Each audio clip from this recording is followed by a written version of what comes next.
Olá, alunos do sexto ano, como vocês estão? Tudo bem? Vamos dar continuidade às nossas aulas da semana? Vamos? Observem aí a pauta.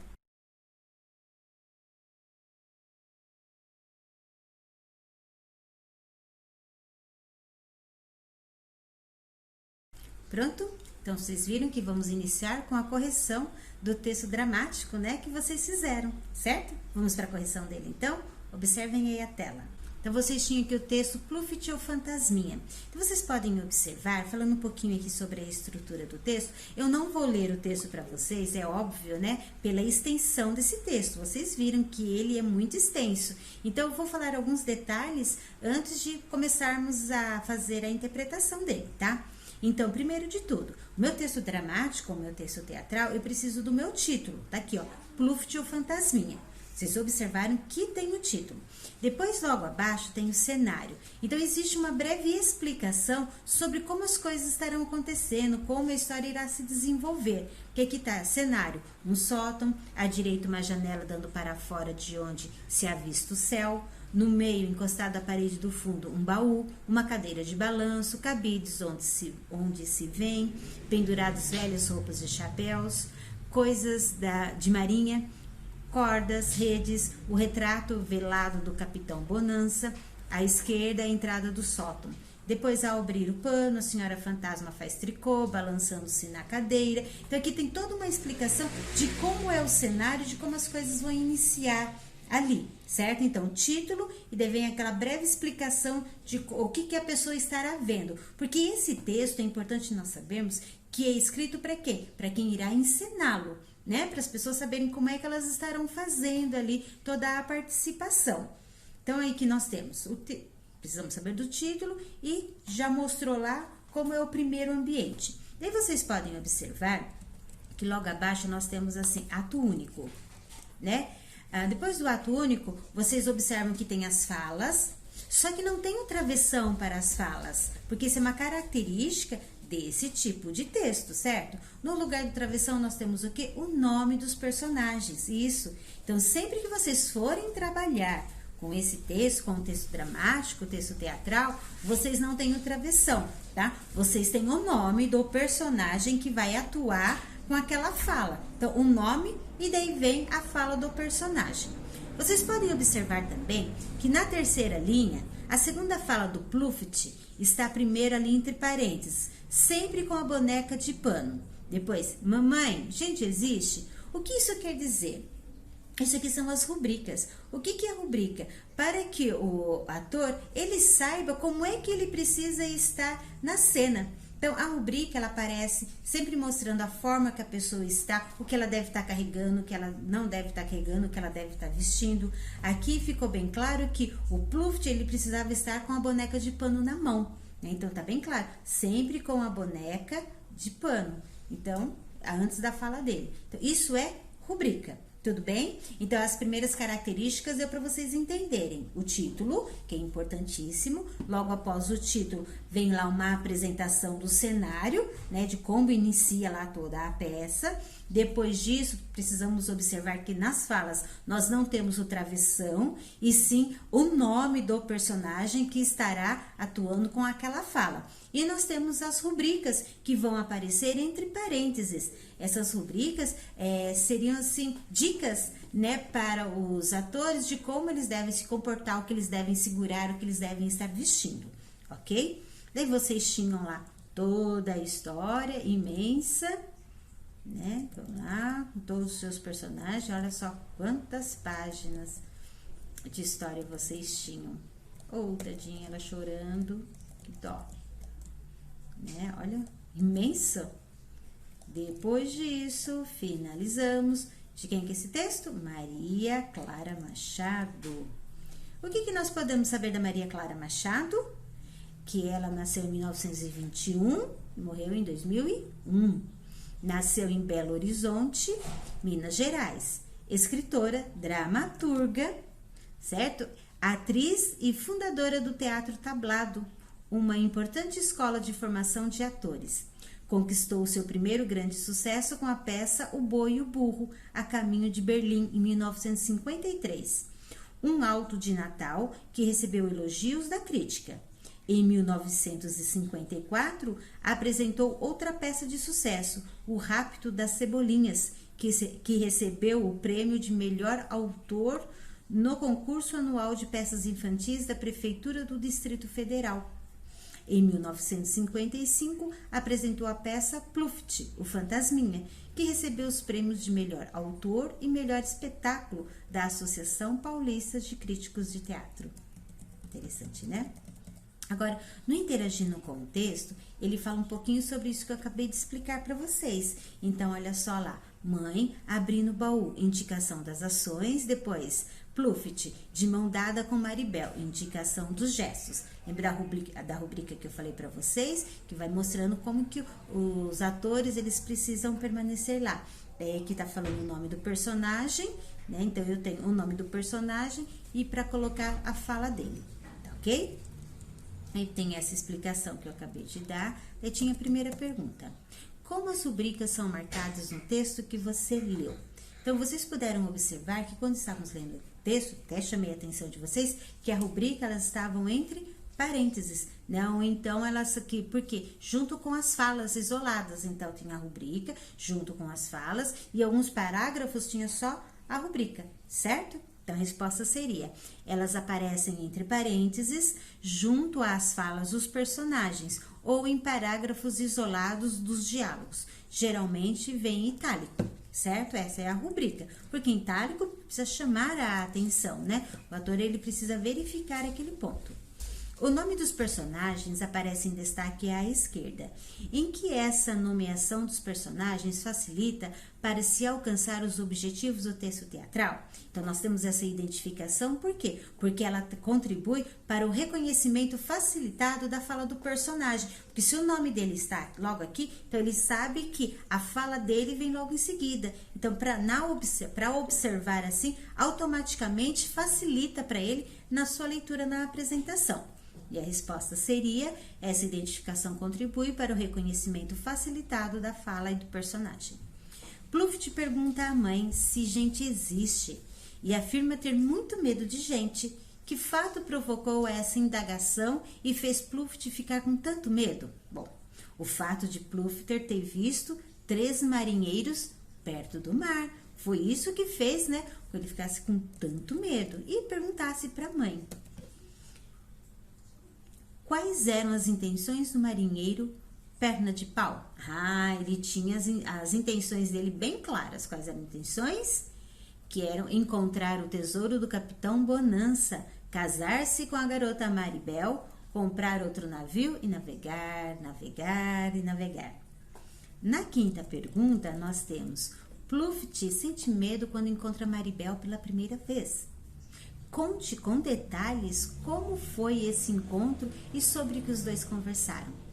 Pluft sente menos medo da garota, não se assusta muito com ela. Os dois ficam um em frente do outro, guardando certa distância, em atitude de mútua contemplação. Silenciosos, com respiração presa, ficam assim por algum tempo. Em seguida, começam a dialogar e apresentam-se amigavelmente. Pluft confirma que a garota é gente e afirma ser um fantasma e ter uma mãe fantasma. Além disso, Pluft mostra a ela onde seu tio Gerúndio dorme e diz que ele era um fantasma de navio. Isso tudo informações que nós tiramos do texto, certo? Pluft e Maribel descobrem uma coincidência entre eles. Que coincidência é essa? Bom, eles descobrem que o avô de Maribel, o Capitão Bonança, Arco-Íris, e o tio de Pluft, tio Gerúndio, trabalhavam no mesmo navio. Opa! Pluft decide ir ao mundo e ajudar Maribel a encontrar seus 3 amigos. Relate como foi a reação da mãe fantasma nesse momento. Imagina, olha o que o Pluft quer fazer. Então, ela se sentiu feliz e entusiasmada, pois encarou essa situação como uma oportunidade de amadurecimento para seu filho. Prontamente, ela entregou uma malinha a Pluft, aconselhou-o e incentivou-o a conhecer as coisas bonitas que existem pelo mundo. É que ela não se conformava dele ter medo de gente, né? Depois de Perna de Pau sair assustadíssimo puxando Maribel, ouve-se ao longo a canção de Bonança, Neste momento, Pluft fica agitado ao concluir que os 3 marinheiros amigos de Maribel estão prestes a chegar. Então, o fantasminha diz: que medo, que coragem, nem sei. Explique essa dúvida de sentimento expressado por Pluft. Então, aos poucos, como estava em contato com a garota Maribel, uma personagem humana e com bons sentimentos, Pluft estava perdendo, sem perceber, seu grande medo pelos seres humanos. Então, ao notar que os 3 marinheiros estavam chegando, ele sentiu uma mistura de emoções e sentimentos de medo, pois eram seres humanos desconhecidos e ele sempre tinha medo de gente. Coragem, pois eram pessoas amigas e que poderiam ajudar a garota Maribel. Embora o tio Gerúndio pudesse ajudar, ele estava sempre em seu baú, muito sonolento. O que o fez mudar de ideia? Ao ouvir o nome do Capitão Bonança, Gerúndio deu um salto e saiu do baú dizendo: quem falou no meu amigo Capitão Bonança? Daí que acordou, né? O Gerúndio. O que tio Gerúndio faz para ajudar Pluft e Maribel? O tio Gerúndio, ele pede a ajuda de quem? De Xisto, que convoca o 1º batalhão de marinheiros fantasmas, a fim de acabar com a coragem de perna de pau. Com a grande surpresa no desfecho, ou seja, a situação final da história, em sua resposta, comente o que aconteceu com perna de pau. A grande surpresa foi a constatação de que tanto os seres humanos quanto os fantasmas ajudaram a salvar a garota Maribel.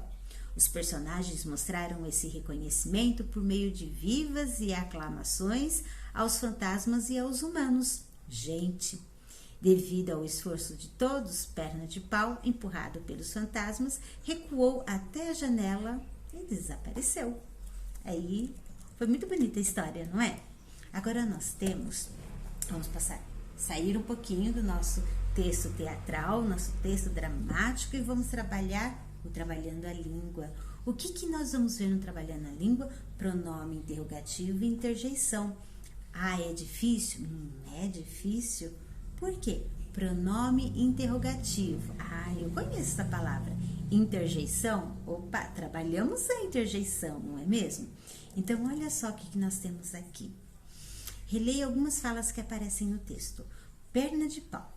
O que aconteceu, hein, menina? O que aconteceu, hein, menina? Gerúndio.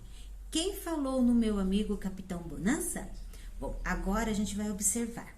Perna de pau perguntou à menina o que havia acontecido. Gerúndio perguntou quem havia falado do seu amigo Capitão Bonança. As 4 frases anteriores são afirmativas ou interrogativas? Primeira coisa que eu posso observar, eu tenho os pontos de interrogação, não é mesmo? Se eu tenho ponto de interrogação, então fica claro para mim que é uma frase interrogativa. As outras 2 últimas eu observo assim. Perna de pau perguntou à menina o que havia acontecido. Então, eu posso observar que dentro dessa frase existe uma expectativa, uma espera pela resposta.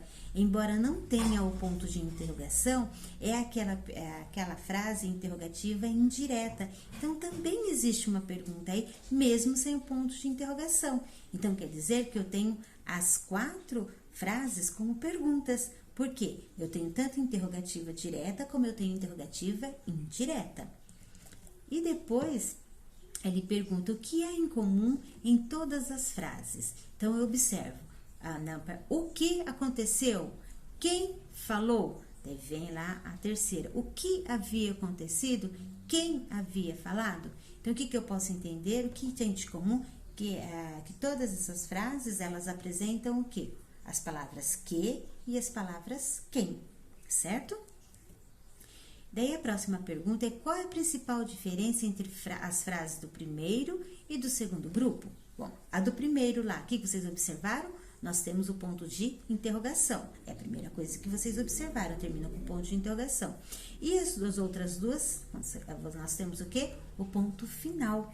Não é mesmo? Então, é isso que vocês puderam observar nesse momento. As 2 primeiras com ponto de interrogação e as 2 últimas com um ponto final.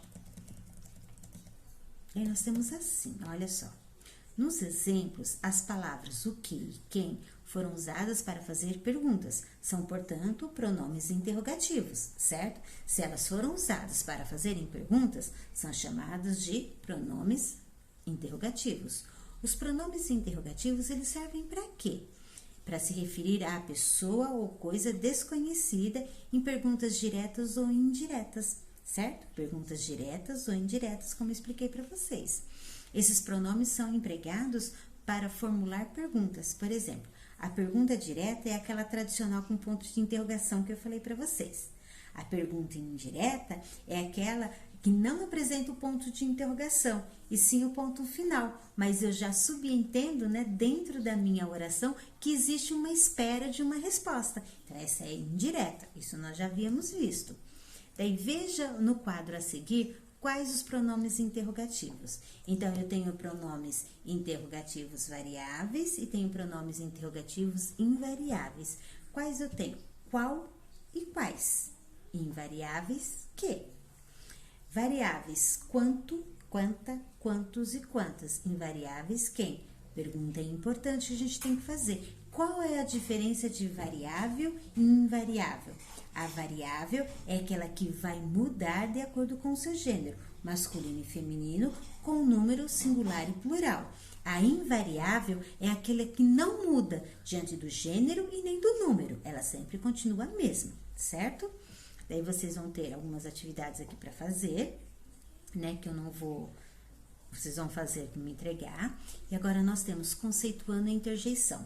Bom, nós já vimos um pouquinho sobre os pronomes interrogativos, né? Que eles vão introduzir lá a minha pergunta nas interrogativas diretas. E vão aparecer também nas interrogativas indiretas, mas não necessariamente no início da oração. E agora a gente tem as interjeições. O que eu entendo por interjeição? Interjeição é aquilo que me exprime sentimentos, sensações. Quando eu faço apelos também, isso que é uma interjeição. Isso nós conhecemos bem, né? Que vem explicando um pouquinho sobre a interjeição, o ponto de exclamação, que quando trabalhamos a interjeição, o ponto de exclamação também, já que estamos falando de emoções e sensações e sentimentos, o ponto de exclamação também é trabalhado. Certo? Então, isso aqui é a interjeição. Mas olha só que interessante, nós temos uma tabelinha dessas interjeições, que cada interjeição que nós temos aqui, ela nos transfere aqui um sentido, né? Então, nós precisamos entender qual o sentido dessas interjeições. Então, nós temos aqui, olha só, advertência. Quando usamos aquela interjeição, cuidado, atenção, olhe, fogo, calma. Ele está indicando que para mim uma advertência, que eu tenho que parar e prestar atenção naquilo. Mas eu também tenho as interjeições que demonstram admiração, espanto e surpresa. Ah, ó, caramba, puxa, nossa! Né? Então, essa é a função da interjeição também, transmitindo essa admiração, esse espanto, essa surpresa pelo que eu estou fazendo, sempre acompanhado do meu ponto de exclamação. Eu tenho o agradecimento, obrigado, grato, valeu. A alegria, oba, viva, aleluia. O alívio, ufa, O ânimo, coragem, força, ânimo, vamos. Isso está indicando o ânimo. Aplauso, bravo, bis, parabéns. Agora nós temos também, quando falamos de aversão, de uma contrariedade, droga, porcaria, raios, né? Então, está indicando, né, que ele não está gostando daquilo, sempre acompanhado do ponto de exclamação. Desejo, tomara. Quando eu falo tomara, porque está esperando um desejo muito bom. Dor, ui, pena, né, como consideração, pena, consideração, coitadinho, pobrezinho. Reprovação, então, um desacordo, né? Bolas, francamente. Temos também a satisfação, viva, oba. E a saudação, salve, oi, tchau, adeus. O silêncio, psiu, quieto, basta, chega. Silêncio. O terror e o medo, socorro, alô. Certo? Esse que está transmitindo. Só que agora, o que nós temos aqui? Locução interjeitiva. Bom, eu tenho interjeição, certo? A interjeição que exprime todos esses sentimentos, que é acompanhado pelo meu ponto de exclamação. Agora, quando eu falo de locução interjeitiva, o que eu quero dizer? Quando ele é formado por duas ou mais palavras. Sempre que eu falo locução, eu quero me referir a duas ou mais palavras, certo? Então, com admiração, olha só, meu Deus, Nossa Senhora, puxa vida, formado por duas palavras. Então, eu digo que eu tenho aqui uma locução interjeitiva. Agradecimento, muito obrigada, muito agradecido. Ajuda, um apelo, valha-me Deus, pelo amor de Deus. Um alívio, graças a Deus, puxa vida. Aplauso, muito bem, é isso aí. Concordância, pois não? Sem dúvida, é claro. Desejo, tomara Deus, Deus queira, quem me dera. Uma impaciência ou contrariedade, ora bolas, que coisa, essa não. Uma pena, consideração, então lamento, pobre de mim, que pena. Uma reprovação, desacordo, essa não, só faltava essa, horas bolas. Uma satisfação, que bom, que maravilha. Silêncio, bico calado, bico fechado. E um terror ou medo, cruz credo, que horror. Então, olha só, vocês puderam perceber a interjeição e a locução interjeitiva, certo? A locução, quando eu estou exprimindo aqueles sentimentos, tem vários tipos de sentimento, como nós vimos na tabela, sempre acompanhado do ponto de exclamação. E quando falamos da locução interjeitiva, também é a minha locução, só que ela é formada por mais de uma palavra, formada por duas ou mais palavras. E sempre acompanha também o meu ponto de exclamação, certo? Deu para entender interjeição e locução interjeitiva? Deu? Agora, vocês têm aí uma atividade para fazer? Façam a atividade com bastante atenção. Na próxima aula estaremos corrigindo. Até lá!